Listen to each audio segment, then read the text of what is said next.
Hey everybody, and welcome to another episode of Cinema Heroes. I'm Justin Speck. I'm Jay Stu. And today we're talking about Eternals, released in 2021, directed by Chloe Zhao, written by Chloe Zhao, Patrick Burleigh, Ryan Firpo, Kaz Firpo, from a story by Ryan Firpo and Kaz Firpo. I hope I'm saying those names right. I have no idea. Yes. Okay, yes, cool. The Firpo cousin. The Firpo cousins. And starring Gemma Chan as Cersei, Richard Madden as Icarus, Angelina Jolie as Thena, Salma Hayek as Ajak, Kumail Nanjiani as Kingo, Leah McHugh as Sprite, Brian Tyree Henry as Phastos, Lauren Ridloff as Makari, Barry Kogan as Druig, or Kagan, I'm not sure how you say that either, Ma Dong-seok as Gilgamesh, I hope I'm saying that right. I think that's right. Bill Skarsgård as Crow, I forgot about that actually, and Kit Harington as Dane Whitman. I don't usually say all the names of the characters, but I figure there's so many characters in this movie, it might not hurt to say their names while we go through the cast list. So this was released in 2021, and it actually is the first Marvel movie, I think, to get a Rotten Tomato score. I think so. Because I think even The Incredible Hulk and Thor: The Dark World are still in like the 60s. So they're still technically considered fresh. And I think this movie has a 50-something score. I could look at that up, of course. But it was the first Marvel movie that I think was kind of getting bad reviews. But I did not see this when it opened. My son had just been born basically when this movie was released, or shortly before this movie was released. So you saw it, I think, pretty much opening night, though, didn't you? Opening weekend, maybe? Yeah, probably opening weekend. I don't think I saw it opening night. And what was your immediate thought? Well, first, I went into it cautiously. I was very interested in the movie, like very interested. I wouldn't quite say that I was excited, but from the trailer, I could tell Marvel was doing something very different from anything that they had done before. So that definitely made me very interested. And I heard it was getting some pretty bad reviews. And I elected to ignore that and kind of put it out of my brain. And when I saw this movie opening weekend, like I said, I lowered my expectations, and I was very, very surprised at how good, how very well done this movie is. I know a lot of people would disagree. I know I'm in the minority on this, but I firmly believe that this is one of Marvel's best films that they have ever made. I feel fortunate because, I know that art is subjective, and people don't, people don't always like the same thing. Sure, nobody will ever agree on one thing. Yeah, and this movie's very polarizing. However, I do feel fortunate because I feel like I'm one of the people that get it. As a creator myself, when you set out to make a project and you have a specific agenda in mind, or a creative agenda, as far as using a specific voice or a specific aesthetic, or telling a particular message, you want to see how people interpret that. And of course, I don't know Chloe Zhao personally. I don't know the Furpos personally. But if I were to have a conversation with them, I feel like I would be on the same page with them, because this movie resonated with me like no other superhero movie has. Yeah. This movie's fantastic. I if you can't tell, I absolutely love this movie, and it after the first viewing, it was on my like my top 100 list, and I hesitated to put it on there because I had only seen it once. Sure, and it was so new and everything. Yeah, it was so new, and I try not to do that with right. recent movies, especially if they've only been out for a year or so, or less than that. Because I would like them to stand the test of time, but this movie moved me so much that I could not put it on. I could not put it on the list. Sure. And after a second watch, it shot up like 50 spots. Like I adore this movie. I know. Out of the Marvel movies, it's like in your top 5, isn't it? Did it break your top 5? Yeah. Yes. So I didn't see this movie until almost before it basically left theaters. I'd almost missed the window. And in fact, I think like it came out on Disney Plus like maybe 2 weeks after I saw it in the theater or something like that. So it was pretty close to the end of its run.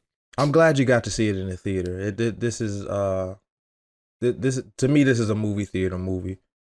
Definitely, and I kind of wish I had seen it in an IMAX or a Limax, because I'll never let that go. I can never refer to the fake IMAXs as anything but Limax. Anyway, that's a discussion for another day. Because I watched it. When I rewatched it for the podcast, I watched it on Disney Plus with the IMAX enhanced scenes, and those scenes are gorgeous. Yeah, and so fantastic. I really wish I had kind of seen it, but I'm glad I got to see it in the theater nonetheless. Yeah, and me too. I didn't get to see it in IMAX, and that's one of my biggest regrets as far as like movie theater experiences. Yeah. If I wanted to see any movie in IMAX, it would be The Dark Knight, which I didn't get to see at IMAX, and this. Yeah. For sure. I forgot what I was saying. Oh, so you guys had seen it. So basically the reviews had come out. I looked it up. It has a 47% on Rotten Tomatoes. Incredible Hulk has a 67 and Thor: The Dark World has a 66. So I think this is the critically lowest rated Marvel movie. Now the audience score for Eternals is 77%. So the audience likes it more than the critics did. And so anyway, it had gotten polarizing reviews. Basically, a lot of the main critics didn't like it, but then you and a lot of the other people in our circle really seemed to enjoy it and gave it, not just like liked it, but like loved it. And so I kind of went in not knowing what to expect. I wasn't sure if I was going to fall in the category of this is the worst Marvel movie, or if I thought it was going to be in my top 5. I kind of fell somewhere in the middle. I actually really enjoyed the movie. I didn't have any problems with it. 1 second. Got a work email. Just making sure it's nothing important. Okay. One of the critiques I saw was that there were too many characters in the film, and I don't feel like that's an issue. I never at any point in the movie thought, wait, who's this guy again? Like it's just, they all, I felt, were introduced very well. They all got decent screen time. I didn't think any of them were underdeveloped really. And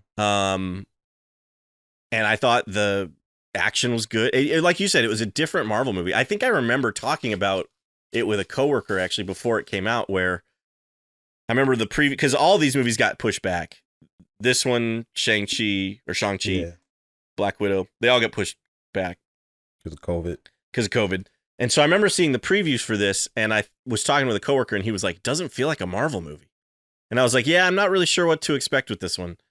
And so I didn't really know anything going into it. I also didn't know who the Eternals were. I tried to start reading a comic before seeing the movie. I think I got like 2 pages into it and just never finished it for whatever reason. So I didn't really know anything about the Eternals. I didn't know anything. And, at no point was I like, I mean, it's also one of the longer Marvel movies. Granted, Endgame is longer, but it's a 2.5 hour film. And I never at one point thought the movie was too long or I was super bored or anything like that. So I don't really understand a lot of the complaints with this movie. As much as I love this movie, I do understand some of the complaints. The biggest complaint is, like your guy said, it doesn't feel like a Marvel movie. Right. And I think that is its strongest characteristic. is that it is so anti-Marvel. Um, like I said, Chloe Zhao is telling a specific type of story that does not fit the Marvel mold. Yeah. Because if we're being honest, how many movies are in the Marvel Cinematic Universe? Oh, Like that's a good question. 30? Yeah, I think so. Something around there. Yeah, something like that. So out of roughly 30 movies, about 25 of them feel exactly the same. Right. And that's not necessarily a bad thing because the formula works. Yeah. And the Marvel Cinematic Universe is a pretty solid universe in my opinion. It's unprecedented to have that many movies in a franchise, and pretty much all of them are good. Even the worst of the worst is not they're not that terrible. bad. Right. Yeah, exactly. There's not a single Marvel movie that I just like refuse to watch because it's just so bad. You know what I mean? Yes.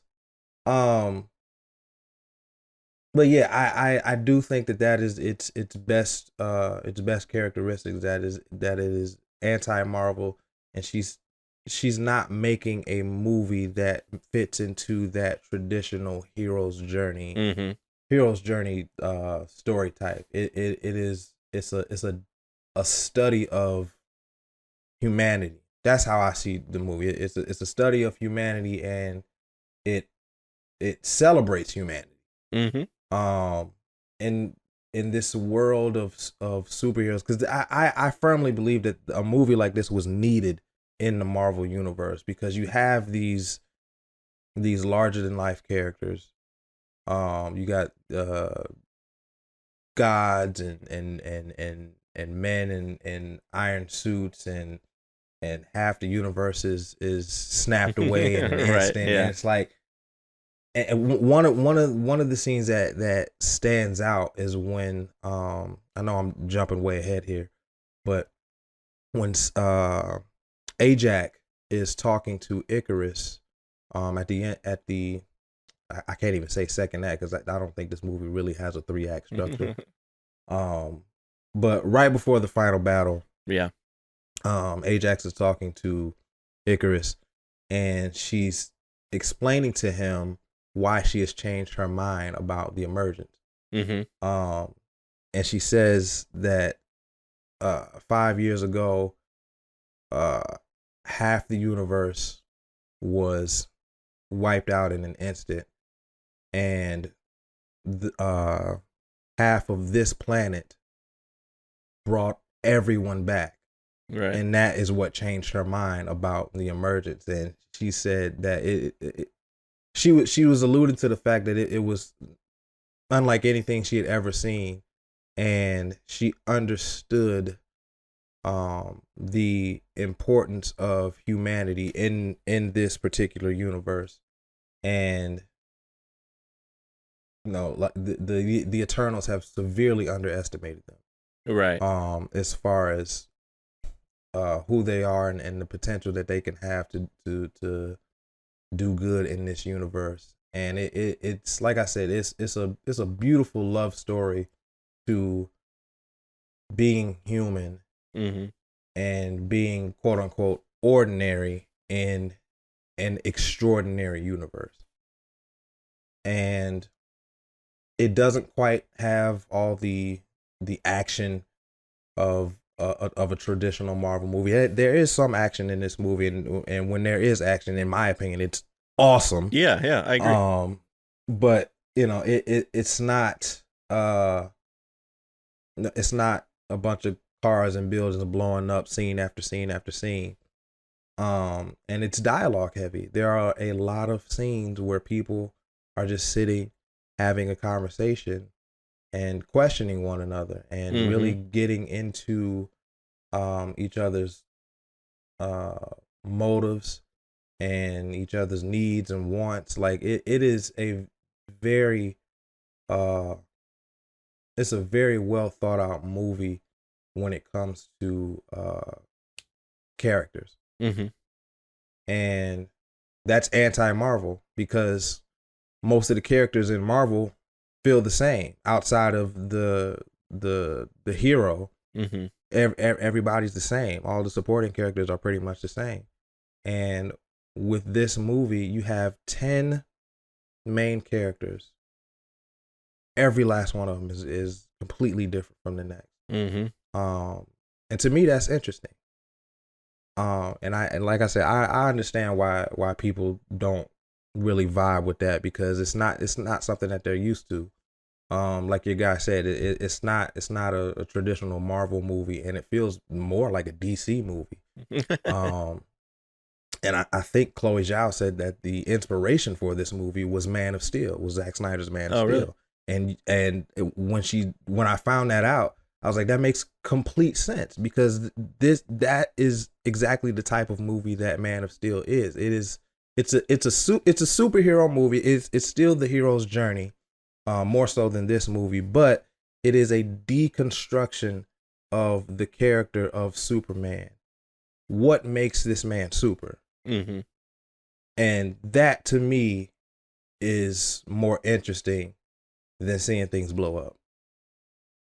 Yeah, no, I agree. I mean, yeah, it's, as a Superman fan, not that we're talking about Eternals, but as a Superman fan, it has been somewhat frustrating, because Superman Returns comes out in 2006, and everybody says, which is a movie I love and we have yet to talk about, but we will get there eventually. Yes.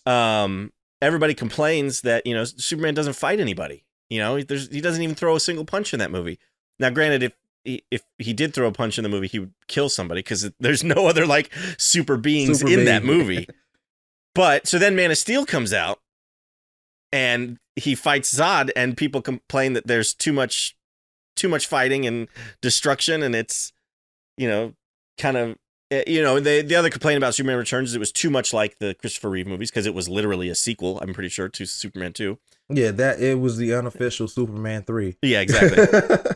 And so then Man of Steel comes out, and they feel like it's too different from how the Superman movies they're used to, which so it's just, you can't please anybody. It was frustrating. And so I'm actually surprised that, and maybe critics do like that aspect of Eternals. They do like that it's different than other Marvel movies, and maybe they just had issues with other things. But you would think critics would praise this film for being outside of the Marvel mold, like you said, and being different and having, deeper character moments, which critics love that stuff. So it's I don't really understand the bad rating. I could understand if the audience didn't like it as much, but it seems like the audience does like it. So maybe they were ready for a different Marvel movie too. I don't know, but personally, I think it's great. I don't know if it's not in my top 5 Marvel movies, but I do think it is very, very good. And I think I even enjoyed it maybe even more the second time I watched it. I think it is one of those movies that you kind of pick up more each time you view it. Absolutely. And so, yeah, so and like I said, I don't think each of the characters feels very fleshed out. I don't think there's any characters that feel underdeveloped. I read another critique was, all the comedy went to Kumail Nanjiani's character. And I don't necessarily think that's true, but he is the funny one. Yeah. And so again, I don't really understand why that's necessarily a complaint. His character also it's not like his character feels like he's just there for comedy. He's got conflict and absolutely. I mean, he's not even there for the final battle, because he's like, you know what? I kind of agree with Icarus, but not enough to fight you guys for it. Right. And so he just leaves.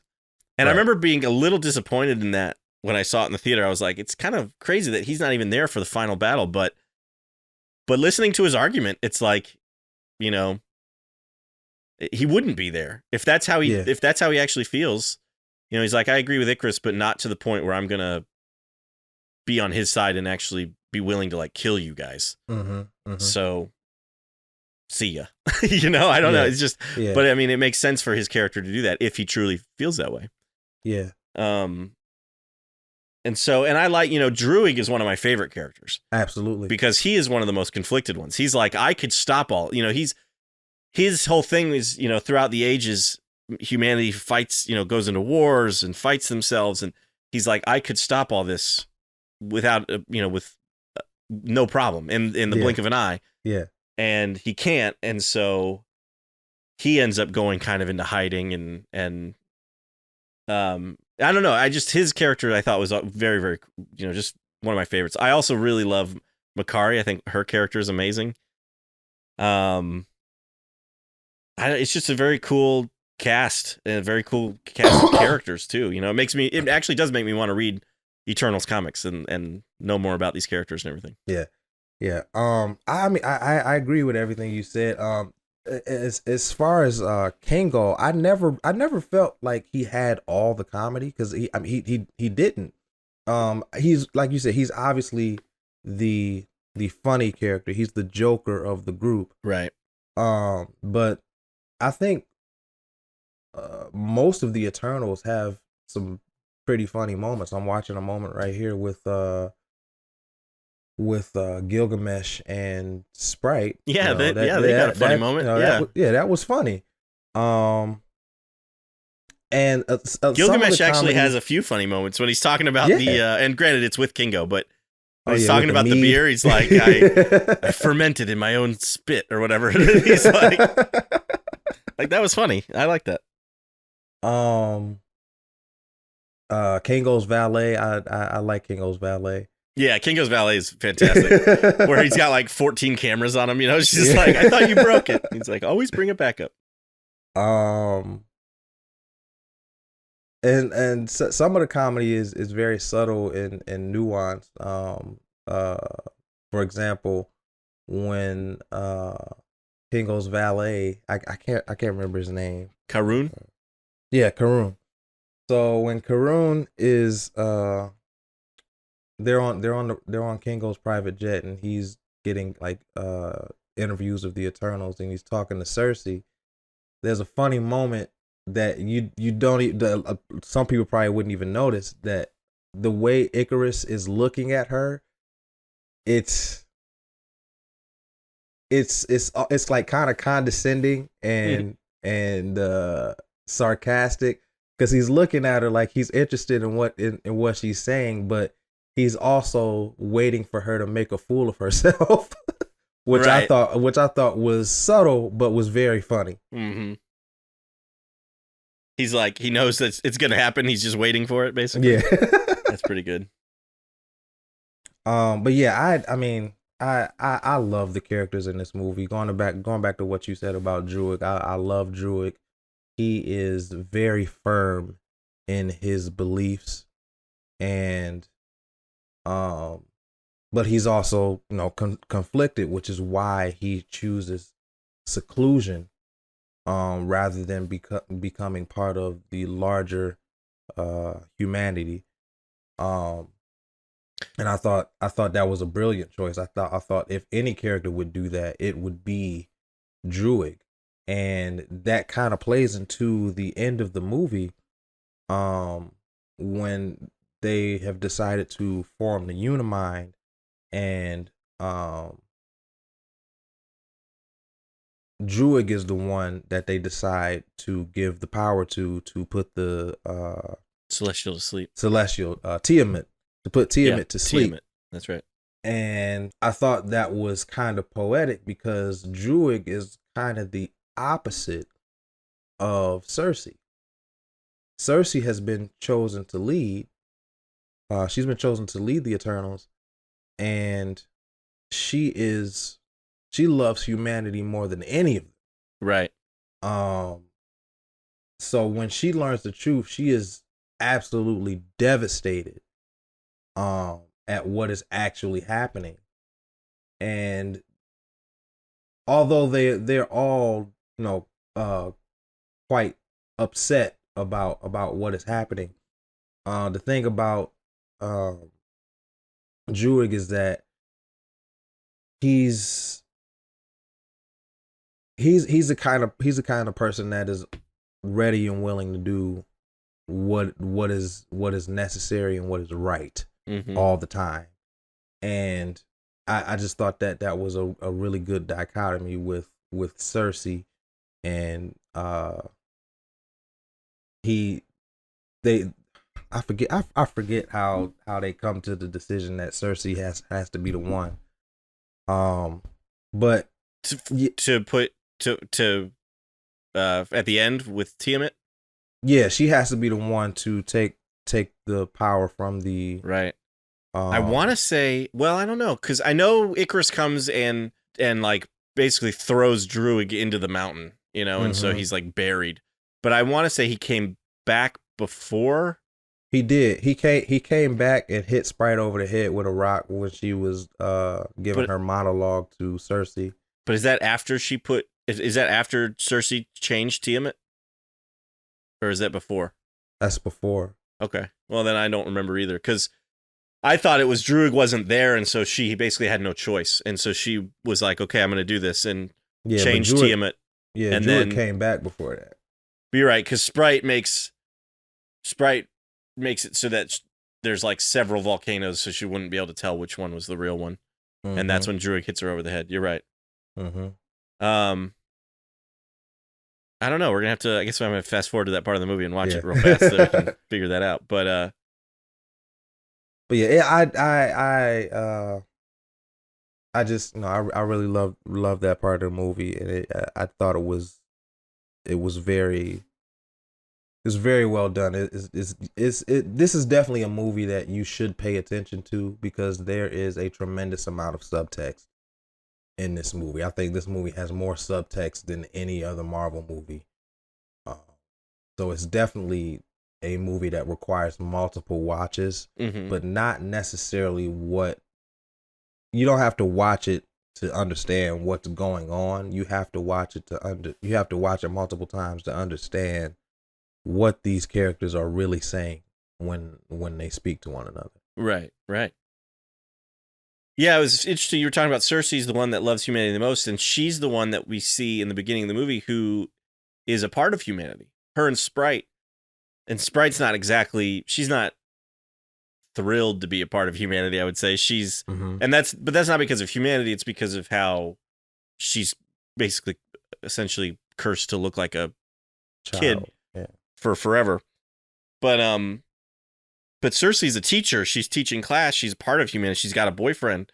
Phastos has a family, but he doesn't really care about anybody outside of his family, really. Yes. And so you're right. It's like because it's interesting how the Eternals were a group for so long and then eventually split. And 5,000 years. They were a group for 5,000 years. Yeah. Ajax got her, she's like on a farm by herself. Druig's in the forest somewhere with his group of people that he basically mind controls every now and again. Phastos has his family. I'm trying to think. Kingo is a part of humanity, but he's become a movie star, and so he kind of is more about the adoration he gets from humanity, perhaps. Maybe he's not necessarily a part of humanity the way Cersei is. And so you're right, and I don't know where Icarus has been. I forget what they say about him, but he shows up when the Deviant shows up.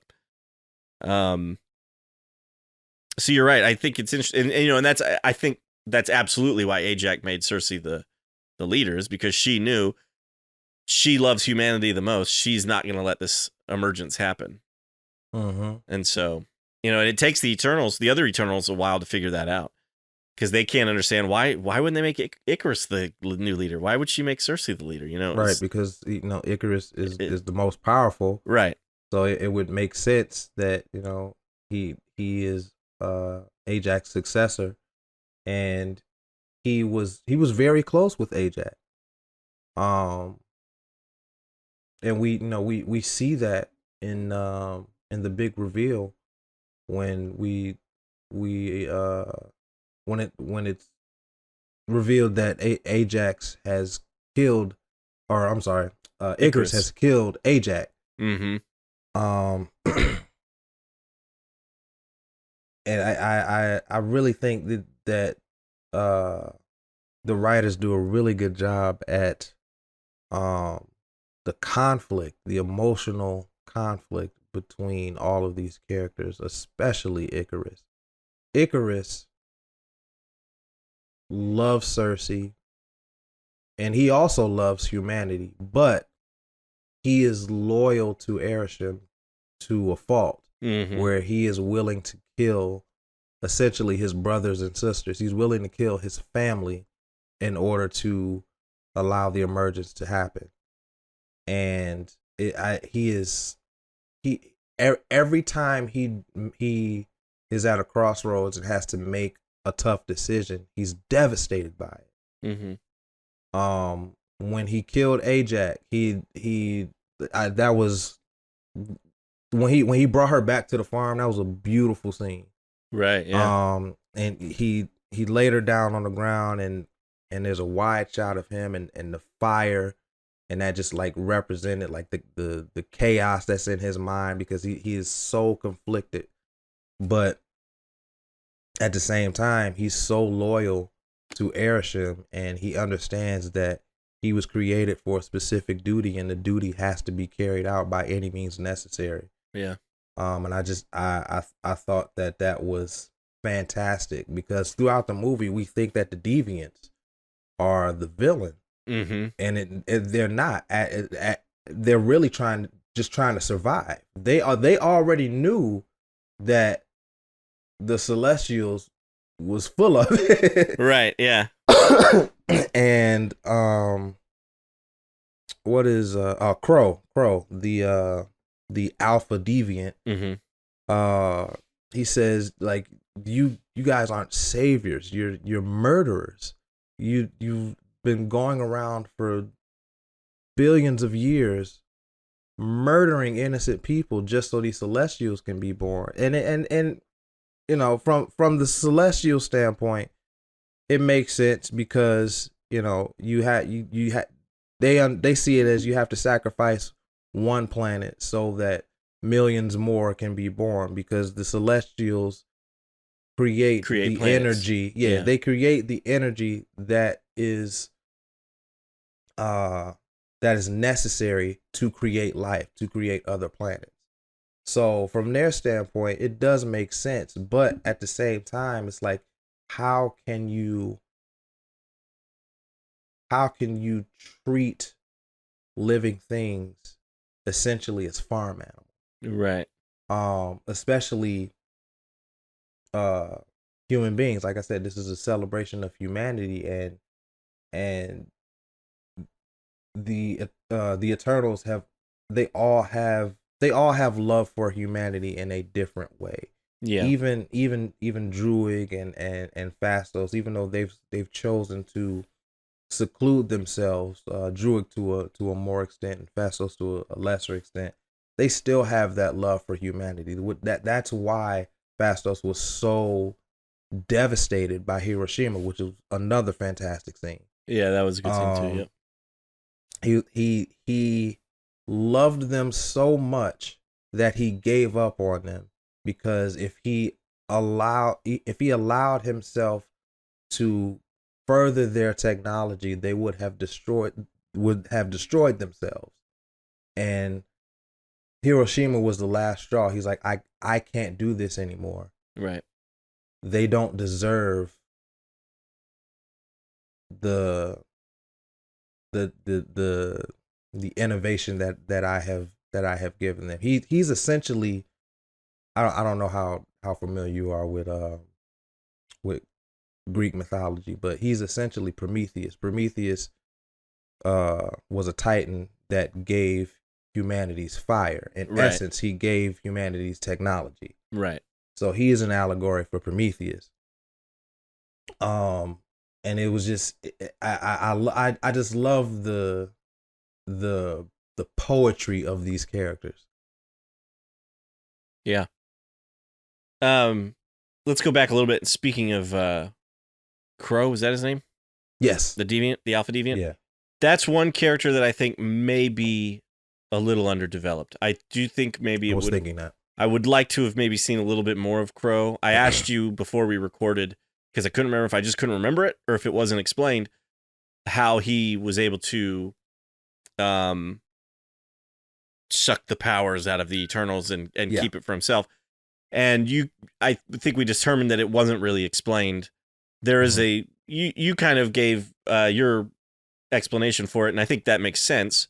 And I'll let you can say what that is if you want. But I do think the movie would have benefited maybe from explaining that a little bit more, and giving that character just a little bit more time, because he's the one character who I feel like does feel a little generic villainy, and especially even the look of him when he gets when he evolves a little bit and looks a little bit more human-esque, even though he has the 4 eyes and everything and can start speaking. Yeah, that he's probably the weaker part of the movie, in my opinion. I do like the whole idea about the deviants, because the Eternals think the deviants just kind of came from deep space or something and caused chaos. That's what the opening crawl says. But then we find out that the Celestials actually created the deviants first, and then the deviants evolved and they were unable to control the deviants, and so then they created the Eternals to battle the deviants and maintain control on these planets. And so I find that very interesting. It's kind of it kind of reminded me a little bit of Green Lantern, how the Guardians created the Manhunters first, and then eventually had to create the Lanterns. So it's kind of similar to that, but yeah, it's definitely similar to that. That is an allegory for angels and demons. Oh yeah, that's a good point. Yeah, and I love that allegory. But going back to what you said about Crow, I agree. He was definitely underdeveloped, but I feel like he had potential to be a fantastic villain. Yeah, because like I said, he really wasn't a villain. The only thing that makes him villainous is the fact that he was killing Eternals. He's attacking our main characters. Yeah. He's attacking the main characters, but he's only attacking them because he wants to survive. Right, because if he doesn't attack them, they will kill him anyway. Right, basically. Right. So yeah, and I don't think that after the deviants show back up, because there haven't been any deviants for 2,000 years. Right. And they only show back up because the emergence has started. Right. They were buried in ice. The ice has started to melt and crack, and then they show up. So right. I think that when Crow absorbed Ajax, he also absorbed her thoughts and memories. Right. Which is how he knew about the emergence and all the deception of the Celestials and the Eternals. But as far as the power they're absorbing their abilities goes, I think it's because they were the deviants and the celestial, the Celestials, the deviants, the Eternals, they're all made of the same type of energy. Because they explain in the not the opening crawl, but Arishem explains to Cersei that everything in this particular universe comes from the Celestials. So they're all made of the same energy, the Eternals and the Deviants, and that's how they are able to absorb each other's energy, absorb each other's superpowers. At least that's how I interpret it, because I think Fastos kind of explains that when he's explaining to them how the Unimind is supposed to work. He says, if the deviants can absorb our powers, our abilities, and our energy, why can't we absorb each other's?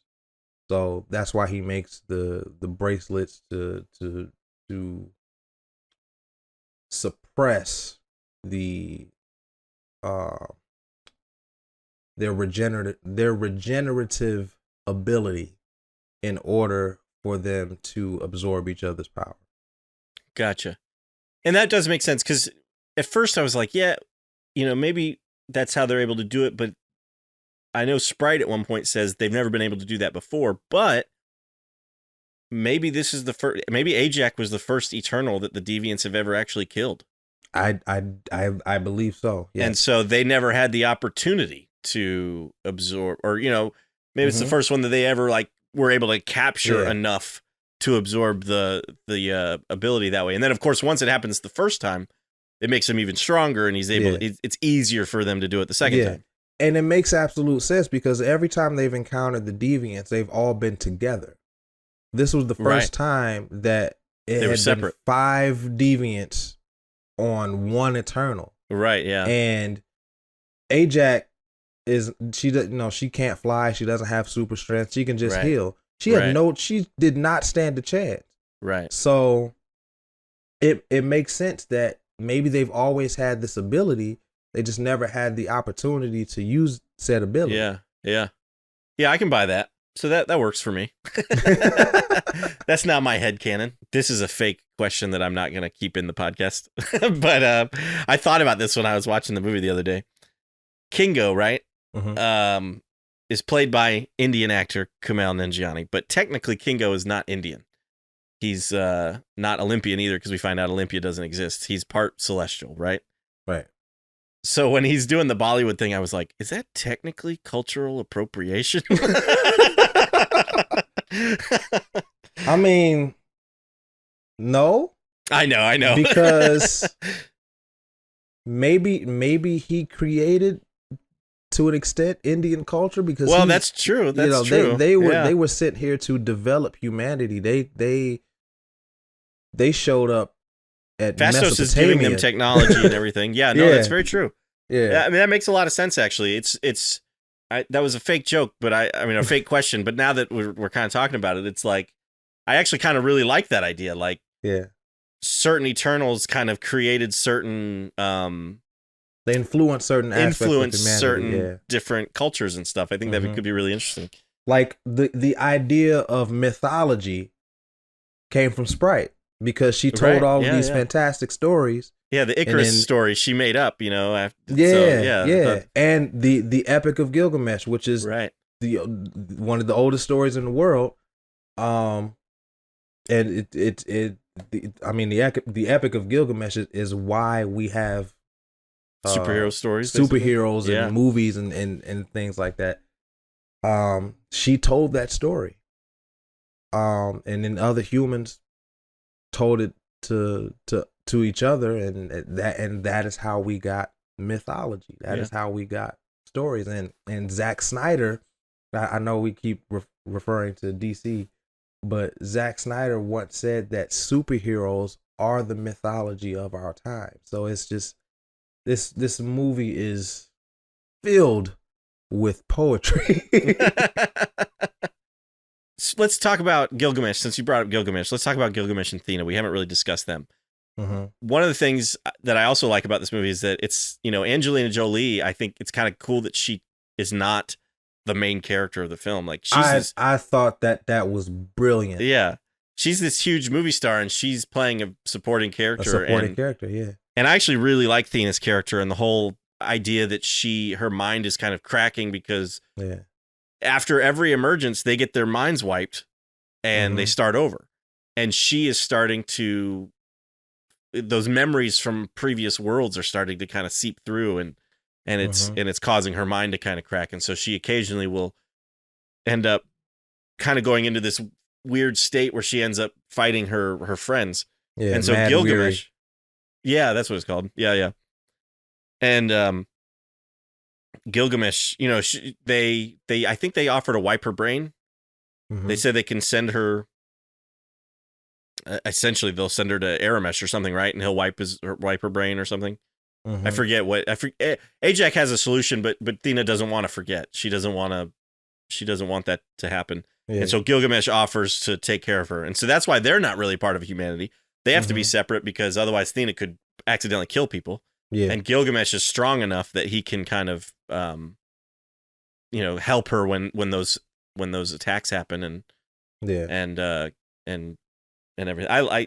Gilgamesh's character is so cool to me, and I love how each I do really like how each of them has separate powers. Like Gilgamesh has like the super strength and you know, the yellow energy light weaving, whatever you want to call it, that happens around them when they're like activating their powers, I think is so cool. And his like turns into a glove and he just is like punching deviants and stuff. And then Athena, of course, is, you know, like the goddess of war. She's the inspiration or whatever behind that. So she's got like the sword and shield and is I would assume the best fighter out of all of them. Yes. And then, you know, Kingu has just the finger guns, which just kind of cracks me up, but it works. You know, he pulls it off. But yeah, I love all their separate powers and how together they are like unbeatable. Yeah. But separately they, you know, they need each other. Yeah, right. Yeah. Exactly. Like, it's beautiful. Going back to what you were talking about with Athena and Gilgamesh, I love their relationship because it's not the same as Cersei and Icarus. Right. It's not the romantic Eros type love. They love each other tremendously, but it's not romantically, and I love that. I love, because you don't see that in movies. When a man and a woman love each other, it's always a romantic link. In this movie, you feel how much they care for one another, and when Gilgamesh dies, it's devastating, but it's not because they are in love with each other. They just have I won't say platonic. That's not the word I'm looking for. But they just had their love for each other is immensely intense without it being romantic. And I thought that was brilliant. Yeah, it works very, very well. I agree. Now, one complaint I have seen, you brought up Cersei and Icarus. One complaint I did see from a friend of mine was that Cersei and Icarus, Gemma Chan and Richard Madden, have no chemistry. I don't know if I totally buy that. I do think that Gemma Chan and Kit Harington maybe have a little bit more chemistry than Richard Madden and Gemma Chan, but I don't, you know, I don't not buy their relationship. You know what I mean? Yeah, I wouldn't say that they don't have any chemistry. Yeah, I've seen worse. Yeah, me too. Yeah. As much as I don't want to say this, because I love these movies, but I'll buy their relationship over Henry Cavill and Amy Adams. Yeah, because I love the Snyderverse. Don't get that twisted. I love the Snyderverse, but that's one of my complaints, is that their relationship feels very wooden. So I think that Cersei and Icarus are more believable than Lois and Clark in that particular universe. in those movies. Yeah, because that kiss in Man of Steel is not earned. It's not earned. Fantastic movie, but that kiss is not earned. Yeah, I hear you. I could probably agree with that. They kiss because it's supposed to happen. Right. Like, all right, I guess. Oh, going back to what you said about their power set. Yeah, I love how everybody's powers is represented. Like you said, Gilgamesh, he had the gauntlet. Yeah. Their powers are kind of representative of their personalities. Gilgamesh is, you know, he has super strength, and he has a very imposing demeanor. Yeah. But he's not like Arnold Schwarzenegger or whatever. He's just like he's just like a big guy, you know? And and his thing is like efficiency, get the job done. It's not it's not about I can't think of the word, but it's kind of like Kingle. Kingle, he's all about appearance and right, yeah, and aesthetic. And while he's probably he's just as powerful, if not more powerful than Gilgamesh. Gilgamesh is not like that. It's just about the strength. But for him, his strength isn't just physical. It's emotional as well. It takes a very strong person to essentially put his life in danger with being around Athena, because she could kill him at any moment. Mm-hmm. And he says, you know what, I'm gonna take care of her, I'm gonna keep her away from other people so she doesn't harm anybody. But unbeknownst to them, she wasn't gonna kill any humans, she was just gonna kill them. Right. And like I said, that it takes a very strong person to make that sacrifice. Yeah, like I said, Druig's power set. The sense of dichotomy with their ability is again. I know I've said this word like 4 times already, but it's very poetic, because their personalities and their abilities complement each other. Because Druig can essentially control people's minds, he chooses to seclude himself from humanity, which again takes a lot of strength, knowing that you have the power and electing not to use it. Right. Icarus is the same way. Icarus is the most powerful out of all of them, and he was pretty much nowhere to be found for 2,000 years. Mm-hmm. It takes a lot to have the power and not use it. A lot of discipline. That's definitely a running theme in this movie is discipline. Discipline, love, passion, anger. This is a very emotional movie in every sense of the word. Yeah, definitely. Icarus, I love, Richard Madden, I think, does a great job. He even kind of has a Superman look to him, Mm-hmm. and he is essentially Superman.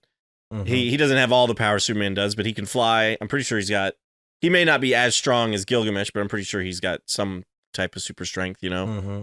and he's got the laser eyes. It's Mm-hmm. yellow in this versus red, because everybody's power is yellow in this movie, but Mm-hmm. And I'm glad you said laser eyes and not heat vision, because I don't think it's heat vision. I just think it's some kind of like plasma energy beam projectile. Yeah. It's less about heat and more about power. Right. And so watching hhim fight the Deviants, and even when he's fighting the Eternals at the end of the film, Mm-hmm. those scenes just look amazing. And he does, in the very beginning, it's really fun to watch Icarus until you find out that he's actually kind of a bad guy, and then you realize okay, well now they've got to Mm-hmm. defeat their most powerful member. Mm-hmm. But the scenes with Makari, I love Makari's powers. Like Chloe Zhao does such an amazing job of this like speed running. Super speed. It just I could watch those scenes over and over again. And when she starts fighting Icarus at the end, and she just like takes him and drags him and like is punching him super fast and move like basically just like it almost looks like teleporting from one spot to another and then throwing him into the wall and stuff. I was like, that's amazing. Like it just those scenes are incredible. Super speed in this movie is represented in a way that we've never seen it before. Yeah. It's because with Flash he's more of a he's more represented by electricity and lightning bolts and with and a lot of times, because it makes sense, a lot of times like they slow everything else down. Yeah. And so like it doesn't, to see things like we from know his it's perspective, right. So we know he's going fast, but it's like everything else is moving slowly, whereas in this it's like the camera's having a hard time keeping up with her because she's moving so fast, It's the word that comes to mind is wispy. Right. Yeah. Yeah, so like when something like flies past you real fast, Mm-hmm. it kind of reminded me of like a car going by you on the freeway. Right. Yeah. Yeah.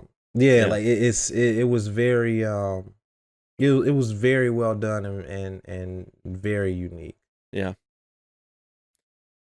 I have not seen very many Chloe Zhao movies, but I did see Nomadland, which ended up winning Best Picture, and she won Best Director for it at the Oscars. Mm-hmm. And then I don't know if I realized that she was directing this film until I think they started kind of Marvel. I think played off the fact that she had just won Best Director, and so I think they put Mm-hmm. that into some of their ads. Yeah. And I remember thinking, wow, the director of Nomadland is directing a Marvel film.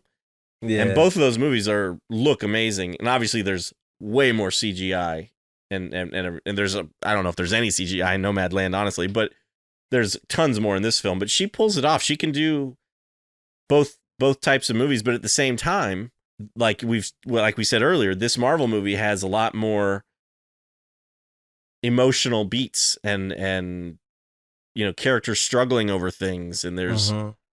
there's more drama to it Yeah. than maybe a typical Marvel movie, and that's Nomadland is a character study through and through. So Yeah. Yeah. she cares about characters clearly. I Yeah, think. and that's the beautiful thing about this movie is that this movie is one of, if not the, as far as scale, the biggest Marvel Oh, movie, for sure, yeah, even more so than Infinity War and Endgame, because it takes place in multiple locations over thousands of years. right.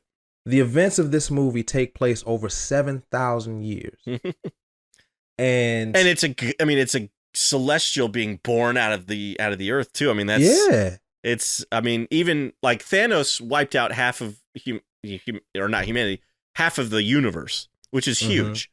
But this, if the celestial had been born, would have wiped out 100% of Earth. You know, Right. um, so all the superheroes aside from Thor and the Guardians, perhaps, would have been wiped out with this event had it Mm-hmm. gone through.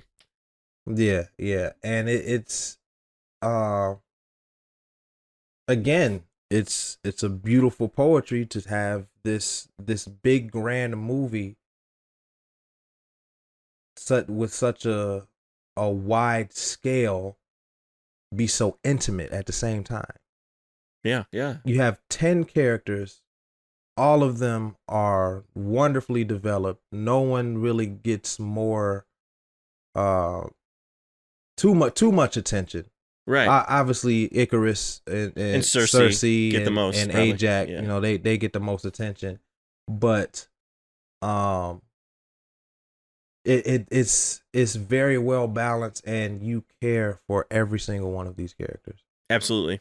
And I think that Chloe Zhao, like I said, I know that this movie is very anti Marvel, and um it goes against what people are used to and in certain expectations, but this movie is a cinematic feat because to take such a big story and still be able to tell such a emotional, thoughtful, thought-provoking, emotion-provoking movie is incredibly hard to do. I mean, making a movie is hard to do anyway, but Yeah, but to make a movie like this is difficult to do. And like I said, I feel fortunate to be one of the people that get it. One of the loves it. people, yeah, Yeah, one of yeah. the people that maybe, I mean, maybe I'm wrong. Maybe I'm just completely, uh completely way off. But I like I said, I would love to have a conversation with Chloe Zhao and the writers and talk about this film, because like I said, I feel very fortunate to be one of the people that understand the vision. I see Hmm. exactly what she was trying to do, and like I said, this movie resonated with me. I had only seen the movie in the theater up until about it's September now. I think I watched it again for the first time in July, or for the second time in July, and I hadn't seen it since November. Yeah. And but from November to July, this movie, even after that one viewing, it resonated with me so deeply. Mm-hmm. And I hadn't watched it for that long because I was honestly scared to watch. I was like, what if I watch it and I don't like it as much? And as it was, I was also waiting for the right opportunity to watch it again, because I didn't just want to watch it casually. I wanted to. This is a movie. You wanted to focus on it, and this is not a put it on and go to sleep movie. I wanted to sit down and pay attention to this movie. Right. And in the last 3 months, I think I've watched this movie 5 times. Wow. This movie is probably 6 times, counting now because I'm watching it right now. But you're not really watching it right now, so you're talking about it. Yeah, I'm talking about it, so and this doesn't technically count. Yeah, but I love this movie, and it's bittersweet because I don't think Marvel's ever gonna do this again. Yeah, I was gonna. Well, I'm glad you said that, because I was gonna bring that up. You know, Eternals, like I said, is the lowest rated critically Marvel movie, and they announced a lot of the movies that they're gonna do in Phase 5, and I know they announced like the next couple Avengers movies, and I know there was some not announced movies on that panel, but do you think we're going to see Eternals 2, or do you think it's going to be I don't think that we're going to see Eternals 2. I do believe that we'll see the Eternals show up in other movies, specifically Secret Wars. Okay. But yeah, I don't think that we're going to I don't think that there will be a sequel. I would love a sequel. I want a sequel to this. More than anything. But at the same time, it's like with the kind of story that they told, where can you go from here? Well, that's kind of what I was thinking. Like, I mean, I feel like the Eternals story was told in this movie. Now, they could show up to help out fighting, Kang or whatever it's going to be, in Kang Dynasty and Secret Wars and all that. But yeah, I don't see how they could have another movie, another solo film, because their whole thing was wrapped up in this movie. Mm-hmm. They stopped the Celestial from being born, and unless there's somehow how they fight Aramesh, is that his name? I'm like forgetting also. Arishem. If somehow they figure out they have to fight Arishem or something, which I don't know how you would do, that seems crazy. I don't know if I see them doing an Eternals 2. So I think you're right. I think they'll show up in other movies. But I don't know if we'll have an Eternals Part 2. Yeah. I don't know. Like I said, although I would love to see it, we don't necessarily need it. Right. No, I agree. And I am curious about certain characters and where they go from here, like Kingo. Mm-hmm. But like Sprite gets turned into a human at the end. Icarus is dead. Gilgamesh is dead. Well, see, I'm glad you brought that up. It's a superhero movie. Nobody ever stays dead. Well, that's true. Nobody ever stays dead. That's true. And that could easily be explained, like them returning, if they do return, Icarus and Gilgamesh, even Sprite, that could be explained because there are other versions of the Eternals, like when Arishem was explaining to Cersei, the origins of the Eternals, and he showed her the forge. Mm-hmm. There were thousands of Eternals, right? Like in their protoform. So, I could easily see another version of Icarus returning for an Avengers movie or something, right? Because they all have the same memories Right. Just they would somehow upload his memories into a new protoform, and then that's how he returned. So I know, technically he flew into the sun, which was another poetic moment. That was a little on the nose, but yeah, Icarus flying into the sun. Yeah, a little bit. But that could easily be explained because, like I said, nobody really stays dead in a superhero movie. It happens, but it's not often. So I don't want to make this episode too long. I know we could keep going for a long time, but there's a couple other things I want to talk about before we wrap it up. Number one, I got to talk about the music because I think Ramin Djawadi's score is fantastic. I 100% agree. This is my favorite score that he's ever done. Now I know he did Game of Thrones, right? He did do Game of Thrones, yep. So I haven't seen Game of Thrones, so gotcha. The music's very good in Game of Thrones. He also did. Yeah, I believe you. He also did the very first Marvel Cinematic Universe movie. He did Iron Man 1. Yep. So yeah, I'm a fan of his, and I think he does a fantastic job with this film. The Eternals theme, I think, is incredible. When they're all kind of suiting up at the end, and you hear that music, oh man, it gets you pumped. One of my favorite pieces is at the beginning when you see the domo flying in front of the sun, and then they're all like suiting up. And I love. We didn't talk about the domo much, but I love the domo, and I love the inside of it when they're in that room. It feels like a sanctuary. Yeah. Like that feels like a very sacred place. Right. And this movie just has it does a really good job of establishing that sacred feel. And the music really helps that. Because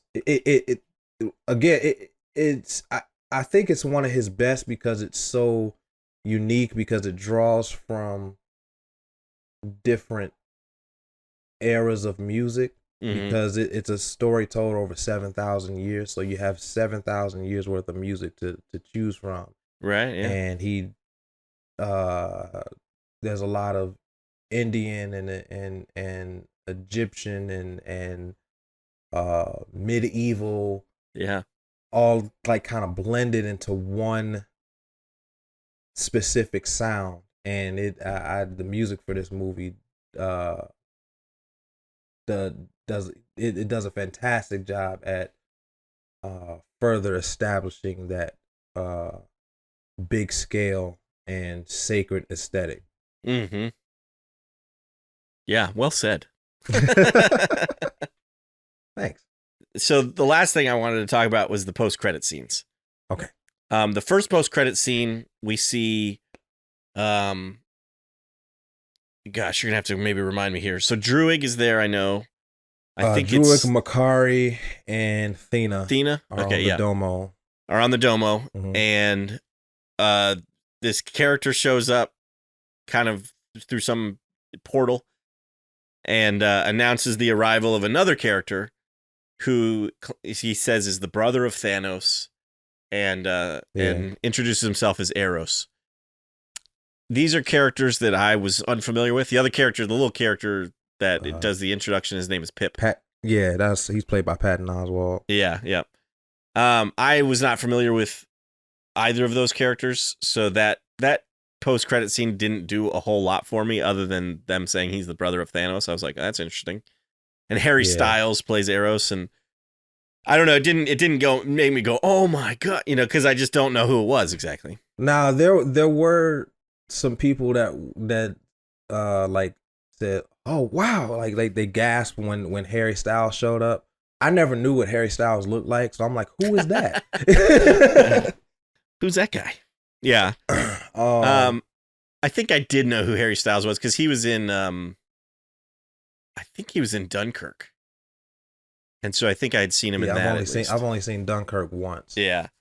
But anyway, so that post-credit scene didn't do a whole lot for me. He says, your friends are in trouble, which Erishim does show up at the end and basically tells Cersei, you've screwed up, and now you got to prove to me that what you did was worthy or whatever. Mm-hmm. So he says your friends are in trouble, and he goes, and we know where they are or something. So that's kind of how that ends, and I was like, all right, cool, because maybe if I knew who Eros was, Marvel's had enough movies now. We're starting to get into this is a prime example. I'd never heard of the Eternals. So we're getting to the characters I just had never heard of. Mm-hmm. Now that was the mid-credit sequence. The post-credit sequence, we see Kit Harington's character, and he's got a box in front of him, and he's nervous about opening it, and he opens it up, and it's like a sword that's kind of wrapped in cloth. Mm-hmm. And there's a Latin phrase on it that says, "Death is my reward," or something. And right as he goes to kind of touch it, although we do see the sword kind of has this weird CG kind of thing happening with it. But right as he goes to touch it, we hear a voice that says, I forget exactly what he says. I would do that. Yeah, you sure you want to do that, basically? And if you know the actor, it's Mahershala Ali, that it's Blade that's talking. Now that one got me a little excited because got me excited. Yeah, I am very excited to see Mahershala Ali as Blade. Yeah, I can't wait for that. So that one I was like, oh. I was vaguely familiar with Eros. Mm-hmm. But like I said, I didn't know who he was. I didn't know who the actor was. I didn't know who Harry Styles was because I had never seen him before. I heard his name all the time. I knew he was a member of One Direction at one point. Right. And I know a lot of teenage girls liked him. But right. Like I said, I had never seen what he looked like, so I didn't really feel any type of way when he showed up on screen. And the only thing that I knew of his character Eros was that he was the brother of Thanos. Because I think his like superhero name is Star Fox. Right. And as far as Kit Harington's character Dane Whitman, I was completely unfamiliar with him. I had to look him up to see who he was. I was like, oh, he's the Black Knight. But there are upon rewatches, there are a few Easter eggs in the movie alluding to that post-credit scene. Yeah, you mentioned that before we started recording, and I don't know if I picked up on them, so I'd love to hear what those were. One of them specifically was when they're in the Domo, when they meet up with Makari, and they're explaining to Makari what's going on. And Thena has a sword, and Sprite asks Thena, "Is that the Ebony Blade?" She's like, "No, it's Excalibur." And the Ebony Blade is the sword that shows up in that post credit scene. Another like little Easter egg clue is when she's Cersei is FaceTiming Dane, and she says, "You should probably make up with your uncle." I think his uncle is a character in the comic. He might be Arthur. I'm not sure. Oh wow! So does the Ebony Blade, the wielder of the Ebony Blade, become the Black Knight? Yes. Okay, cool. Because he's like the third Black Knight. He's okay. He's not the first one. He's like the third or fourth one. Now I'm a little unfamiliar with the Black Knight. So how are the Black Knight and Blade connected? Okay, so I just found it out. So he's the nephew of the original Black Knight, who was a supervillain. All right. Now, as far as his connection to Blade, I have no idea. I was just curious if the Black Knight fought vampires or something, or had some sort of connection to vampires, because that's what we know. Blade, Blade is half vampire and fights vampires. So the Daywalker. Well, Stu, I have a feeling I know what your rating is going to be, but I would love to hear it anyway, officially on the podcast here. What do you rate Eternals? I mean, what more can I say about this movie? I mean, I could talk about this movie forever, but I feel like I would just be talking in circles. But just to reiterate, I love this movie. I love the fact that it's anti-Marvel. Um, uh, I've seen it 6 times now, and it gets better every time. I really, really, really, really want more superhero movies like this. Mm-hmm. But I also understand that I am in the minority, and I'm grateful to have this movie. And like I said, be one of the ones that get it and understand what the filmmakers were going for. That being said, this movie is a 5 out of 5. Yeah. Yeah. It is skyrocketed up in my all-time list, and like I said, has stuck with me like no other superhero movie. This movie is fantastic. Not my last viewing, but the viewing before that, I was so invested in the movie, like I was moved to tears. Wow. And it's just I love this movie so much. I'm so glad this movie exists. That's awesome. I think that's incredible. And talking to you about it today, I feel like my rating is going to be a little bit lower than yours, and I'm tempted to give it 4.5. Mm-hmm. But I'm leaning towards 4. And I don't really know why, because talking with you, there's a lot that we both really like about the movie. I don't know if maybe I just don't fall quite into the category of understanding the Vision as much as you do. Perhaps I don't know. I was just looking at my Marvel list, and I have it at number 17, which I think is a little too low. I think I'm gonna have to bump that up a little bit. And I do think so. I think I'm gonna go 4 stars for this rating, but I do think with each future viewing that rating might go up. Because like I said, I think I liked it more the second time than I did the first time. Mm-hmm. And I really enjoyed it the first time. And so I think the more I watch it, the more I might find things I enjoy about it, and that rating might, I think, go up. The reason why I have it rated so high, I mean, I try to keep my ratings objective as possible. I know that's almost impossible with film. Right. Because it's an art form and all art is subjective, but I try my best to not let my emotions affect my score too much. Obviously it's going to be a little bit in there, but at the same time, when a movie affects you emotionally, like when you have such an emotional reaction to a film, that to me, that's how can you not give it a exactly. Right. When a movie speaks to me on that emotional level, like you can't help but give it 5 stars.